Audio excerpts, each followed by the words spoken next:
TV, et on revient sur cette information qui est tombée il y a très peu de temps. Alassane Ouattara, donc élu avec 54,10% des voix en Côte d'Ivoire. La commission électorale a enfin publié les résultats de la présidentielle. La longue attente des résultats avait fait monter la pression dans le pays puisqu'un bureau d'Alassane Ouattara avait été attaqué, faisant plusieurs morts et blessés. Mais aujourd'hui, donc, c'est la joie dans le camp du leader de l'opposition.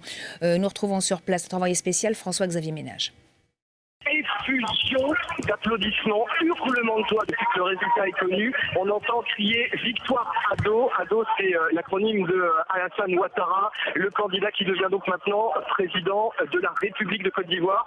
Le score, il est sans appel, si l'on peut dire, 54,10% contre 45,9% pour son rival, le président sortant Gbagbo. Ça fait donc presque 10 points d'écart. Voilà donc l'épilogue tel qu'il se présente aujourd'hui après une semaine qui a été très agitée avec des scores qu'on attendait encore jusqu'à hier soir, n'ont pas été promulgués. Tout s'est passé de manière extrêmement rapide. Pour vous donner les coulisses, plusieurs ambassadeurs sont venus ici au quartier général de M. Ouattara il y a quelques minutes. Ils sont repartis presque illico presto. Ils nous ont juste dit une grande nouvelle va arriver.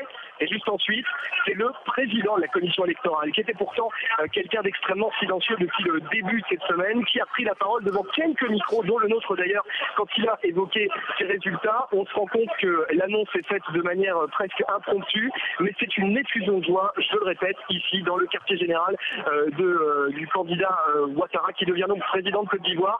Alors, il faut le rappeler que le dispositif de sécurité est impressionnant ici, puisque même des soldats de l'ONU sont déployés aux abords et à l'intérieur de l'hôtel pour être sûr qu'il n'y aura pas de violence, puisque dans l'autre camp, celui du candidat Gbagbo, il doit y avoir évidemment une amère déception aujourd'hui.